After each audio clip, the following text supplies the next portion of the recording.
विभवांतर, इसके पहले हम लोग विद्युत विभव पढ़ चुके थे। विद्युत विभव में क्या था कंडीशन कि उसमें हम किसी वस्तु कहां से अनंत से ला रहे थे। अनंत का मतलब देखो ये हो गया पॉइंट, यहाँ पॉइंट आ गया। अब यहाँ पे मान लो पॉइंट भी ए हो गया और बस आगे बढ़े ये भी बी हो गया। तो जब हम अनंत से किसी वस्तु को ला रहे हैं तो अनंत से किसी वस्तु को लाने में किया गया कार्य और उसमें विद्युत आवेश का अनुपात विद्युत विभव होता था। लेकिन विभवांतर का मतलब देखो विभव का अंतर, ये सबसे ही लग रहा विभव का अंतर है। तो विद्युत विभव अनंत से किसी वस्तु को एक बिंदु तक लाने में जो कार्य करते थे उसको विद्युत विभव कहते थे। लेकिन विभवांतर क्या है, ये कह रहा है कि एक बिंदु से दूसरे बिंदु तक लाने में किया गया कार्य, यानी एक बिंदु से दूसरे बिंदु। समझ को मान लो यहाँ पे हमारा स्विच लगा हुआ, इस स्विच से हम वायर लाकर के यहाँ जोड़ दिए तो कार्य किए ना, यहाँ से उठाकर के यहाँ लाए। सपोज करो तुम लोग बैठे हो, हमने कहा किशन इस चेयर को उठा करके वहां ले जाओ, तो हम इस वस्तु को उठाए और वहां ले आके रख दिए तो कार्य किए। तो यही कार्य क्या हमारा इलेक्ट्रिक कंडीशन में है, यानी किसी बिंदु आवेश को एक बिंदु से दूसरे बिंदु तक ले जाने में किया गया कार्य। अब देखो यहाँ पर क्या है, ये सपोज करो भी ए हो गया और ये भी बी हो गया।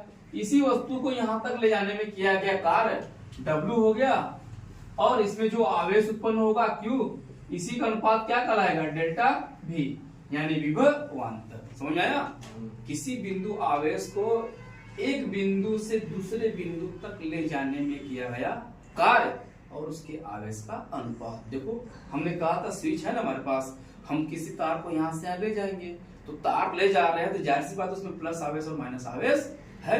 तो डेल्टा क्यों लगा, क्योंकि दो वस्तु के बीच का डिफरेंस अंतर निकाल रहे हैं, इसलिए विभवांतर हो गया। देखो हमारी परिभाषा में एकदम लिखा भी है कि किसी विद्युत परिपथ में, यानी किसी धारा वायु धारा में जिसमें धारा प्रवाहित हो रही है, हमारे सामने है ही बिल्कुल। विद्युत परिपथ में दो बिंदुओं के बीच विभवांतर वह कार्य है जो एकांक आवेश को एक बिंदु से दूसरे बिंदु तक लाने में किया जाता है। यानी कह रहे ना एक बिंदु से दूसरे बिंदु तक लाने में किया जाता है। सपोज कर लो भाई ये जो पॉइंट हमारे पास है ना, ये बी हो गया, ये बी हो गया। अब यहाँ से इस वस्तु को यहाँ लाएंगे तो कोई न कोई कार्य हमें करना पड़ेगा और कार्य करेंगे तो कैसा चालक है, धारा प्रवाही है जिसमें विद्युत प्रवाहित हो रहा है, तो उसको हम क्या करेंगे, विभवांतर बोलेंगे। बात समझ में आई? बस इतना याद रखो कि विभव में क्या करते हैं, वस्तु को अनंत से लाते हैं, विभवांतर में दो बिंदुओं के बीच होता है कार्य हम करते हैं। इससे भी से व्यक्त करते हैं, अर्थात यदि किसी चालक में Q कुलांक का आवेश एक बिंदु से दूसरे बिंदु तक ले जाने में W कार्य हो तो उन बिंदुओं के बीच विभवांतर किया गया कार्य कहते हैं विद्युत आवेश। डेल्टा V बराबर W/Q। ये क्लियर हो गया। देखो विभव में हम लोग मात्रक पढ़े थे वोल्ट प्रति, ये जूल प्रति कुलाम था, तो विभव विभवांतर का मात्रक भी सेम होगा, उसका भी मात्रक वोल्ट होगा तो इसका मात्रक भी वोल्ट होगा। यहाँ लिखा ना विद्युत विभवांतर स्वयं।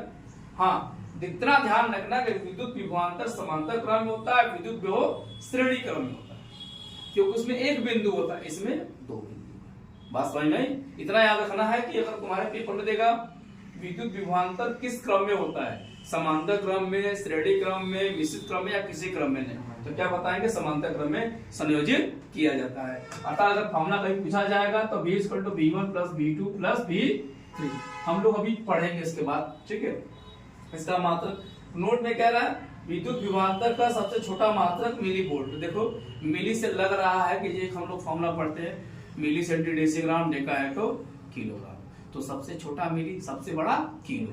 बात समझ में आ रही है ना? ये तो सबको पता है कॉन्सेप्ट। तो विद्युत विभवांतर का छोटा मात्रक मिली वोल्ट या माइक्रो, माइक्रोमीटर मतलब 1 का 10 लाखवां भाग, 1 का 10 लाखवां भाग माइक्रो होता है वो, यानी मिली मतलब 1000, माइक्रो मतलब 10 लाख, यानी 10⁻³ 10⁻⁶ हो गया। देखो जैसा लिखा भी हुआ नीचे।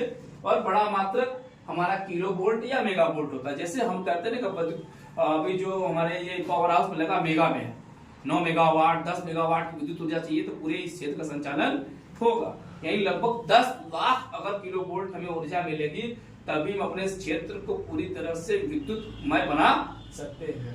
यानी 1 किलो वोल्ट या मेगा वोल्ट होता है। इसलिए 1 मिली वोल्ट को देखो, मिली का मतलब है 1000 हो गया ना, यानी 1 मिली हम कहेंगे तो 1 मिली बराबर क्या आ जाएगा 1/1000 होगा। तो अब 1/1000 10³ होगा, ऊपर जाएगा -3 हो गया। इसीलिए यहाँ पे लिखा 1 मिली वोल्ट अराउंड 10⁻³ वोल्ट और 1 माइक्रो उसी के 10 लाखवां भाग है 1 का, तो 10⁻⁶ वोल्ट हो गया। सेम प्रोसेस ये कहा था यहाँ पे बड़ा मात्रक, तो 1 किलो वोल्ट में 1000 वोल्ट यानी 10⁻³ हो गया। 1 मेगा वोल्ट में 10⁻⁶ या इसी को बोलेंगे 10 लाख वोल्ट। क्लियर है? दोनों में डिफरेंस क्लियर हो गया, समझ में आ गया? चलो क्वेश्चन देखो।